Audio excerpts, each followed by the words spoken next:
Avant d'imprimer votre rapport, il est conseillé de le mettre en page. Vous verrez dans cette formation qu'il est possible d'ajouter et d'afficher les sauts de page et de modifier la taille de votre document. Vous verrez comment personnaliser les marges de vos pages. Et enfin, vous verrez qu'il est possible d'ajouter des informations dans les en-têtes et les pieds de page de votre document. Pour commencer, sélectionnez l'onglet Création, outils de rapport du ruban. Puis, vous avez dans la zone tout à droite les options de mise en page. Je peux dans un premier temps et je souhaite afficher les sauts de page, ce qui me permettra de savoir si tous mes graphiques apparaissent sur la même page. Je clique donc sur saut de page et ici, les sauts de page apparaissent en pointillés. Si j'utilise un zoom en arrière, je vois ici que mon document est sur plusieurs pages. Je souhaite donc modifier la taille de mon papier. Pour cela, je clique ici sur le dernier menu déroulant, puis je choisis plutôt un format de type A4, qui est plutôt un format standard. Si je sélectionne, cette fois-ci j'ai bien mon contenu qui apparaît sur la même page.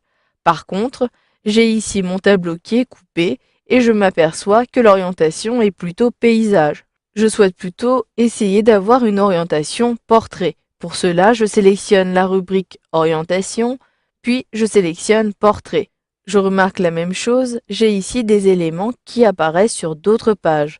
Je devrais donc déplacer des éléments pour les faire apparaître sur une même page. Je sélectionne à nouveau l'orientation paysage et ici je déplace tout simplement les éléments concernant mon tableau. Je sélectionne le titre, comme cela, que je déplace vers le haut pour pouvoir déplacer ici mon tableau. J'effectue un glisser-déplacer du tableau vers le haut. Une fois que j'ai terminé, je me rends compte que tous les éléments sont bien sur une même page. Je souhaite maintenant modifier les marges de mon document. Je souhaite avoir une marge personnalisée à gauche. Pour cela, je clique alors sur les marges. Vous avez un certain nombre de marges prédéfinies, des marges normales, larges ou encore étroites. Si je clique sur Normal, j'ai ainsi un réajustement du contenu. Si je clique par contre sur les marges larges, j'ai ainsi une autre disposition. Je souhaite ici avoir des marges personnalisées. Je clique donc dans un premier temps sur étroite et je clique en réalité sur marge personnalisée qui est située tout en fin de menu contextuel. Vous avez ici des marges en haut de 1,91 cm, en bas également et à droite de 0,64. Je souhaite plutôt avoir une marge de 0 en haut et en bas. Je sélectionne et je saisis 0. Si je clique ici également, je souhaite avoir une marge de 0. Ensuite, à gauche, je souhaite plutôt avoir une marge de 2. Soit je sélectionne la flèche orientée vers le haut pour augmenter la taille, ou soit je peux directement saisir à l'aide de mon clavier comme c'était le cas précédemment. Et je conserve cette marge à droite de 0,64.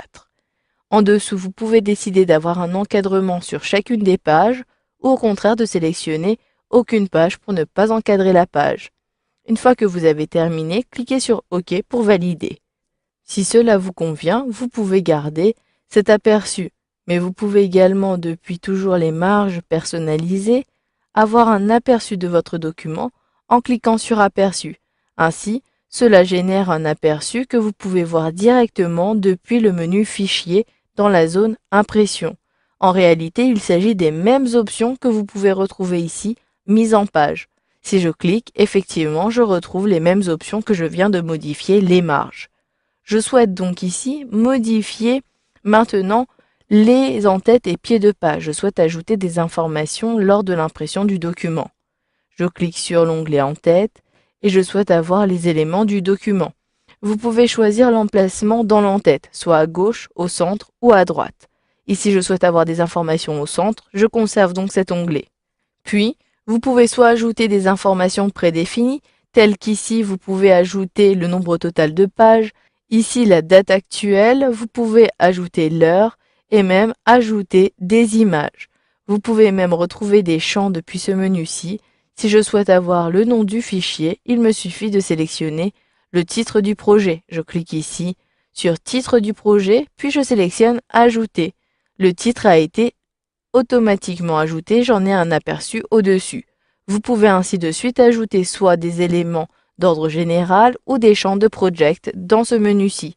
Procédez de la même façon, puis sélectionnez Ajouter.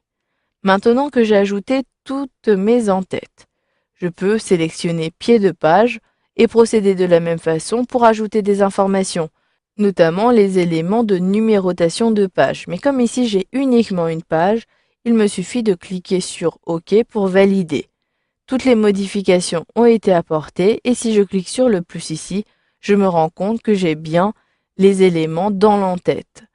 Voilà, j'ai mis en page mon document. Je peux soit l'imprimer en cliquant sur Imprimer ou je peux cliquer sur Revenir et retrouver mon document dans l'affichage Outils de rapport.